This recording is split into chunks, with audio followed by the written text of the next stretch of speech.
गुरु द्रोणाचार्य और उनकी मृत्यु महाभारत में एक बड़ा टर्निंग पॉइंट थी। लेकिन ऐसा कैसे हुआ कि साक्षात भोलेनाथ से धनुर्विद्या सीखने वाले द्रोणाचार्य ने खुद हार मान ली?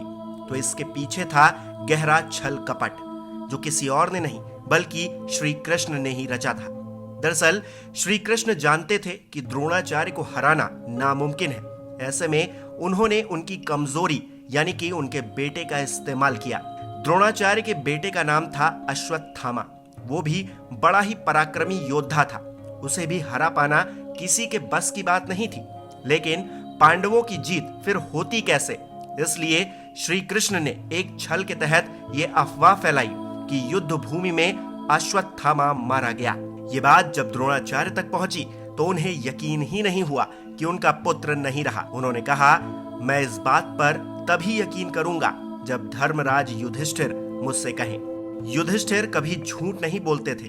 ऐसे में उन्होंने सच बोलते हुए कहा, हाँ, युद्ध क्षेत्र में अश्वत्थामा मारा गया है। लेकिन इससे पहले कि युधिष्ठिर आगे कुछ बोल पाते, श्री कृष्ण ने शंखनाद कर दिया और अश्वत्थामा नाम का हाथी मारा गया है, आपका पुत्र नहीं। ये शब्द द्रोणाचार्य तक नहीं पहुंच पाए।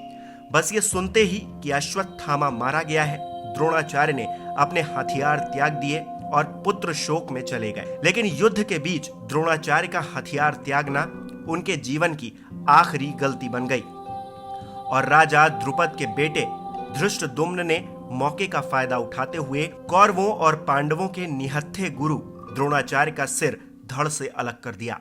लेकिन इस घटना ने धर्म युद्ध को अधर्म युद्ध में भी बदल दिया, क्योंकि अश्वत्थामा को जब पूरे प्रसंग की जानकारी हुई तो वो गुस्से से खौल उठा। उसे लगा उसके पिता को उन्हीं के शिष्यों ने छल से मार डाला, जो उसके पिता ने कभी उन्हें नहीं सिखाया। अश्वत्थामा के मन में यही आया कि मैं ऐसे लोगों के खिलाफ कभी जीत ही नहीं सकता, जो कपटी हैं। वो बल का नहीं, छल का इस्तेमाल करते हैं। अब अगर उसे अपने पिता की मौत का बदला लेना है तो उसे भी अनैतिक होना पड़ेगा। फिर घटनाक्रम आगे बढ़ा तो अश्वत्थामा ने पहले तो पिता को मारने वाले धृष्टद्युम्न को मार डाला और फिर रात के अंधेरे का फायदा उठाते हुए पांडव समझकर निद्रा अवस्था में उनके 5 पुत्रों की भी जान ले ली। लेकिन बेकसूर बच्चों की हत्या करने पर अश्वत्थामा की हर तरफ खूब निंदा हुई।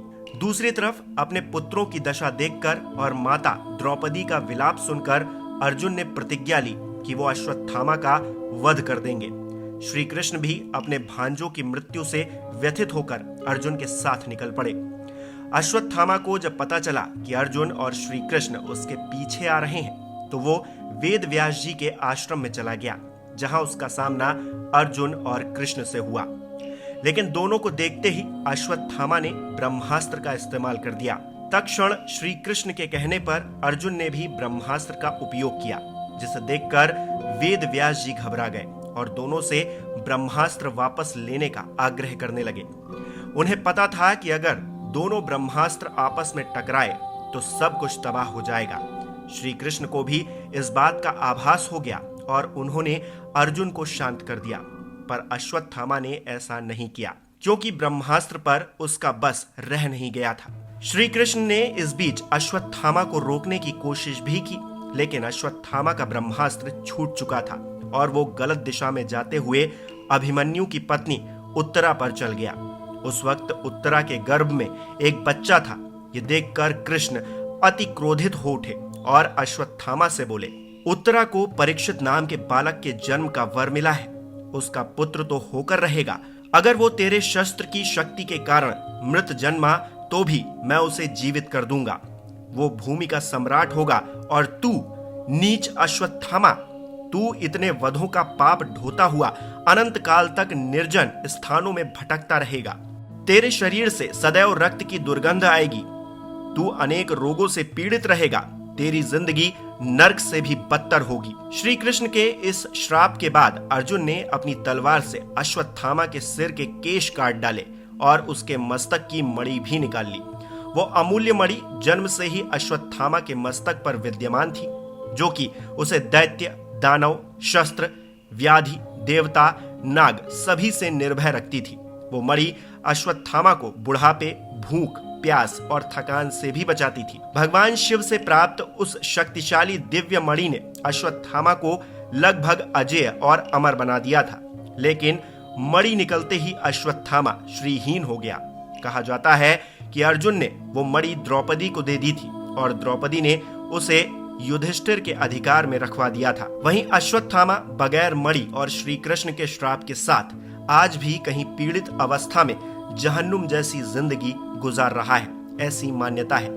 मध्य प्रदेश के महू से करीब 12 किलोमीटर दूर विंध्याचल की पहाड़ियों पर स्थित खोदरा महादेव मंदिर को अश्वत्थामा की तप स्थली माना जाता है। ऐसा कहा जाता है कि अश्वत्थामा आज भी यहाँ आता है। हालांकि इस बात में कितनी सच्चाई और कितना फसाना है, इसकी पुष्टि हम नहीं कर सकते। जय श्री कृष्ण।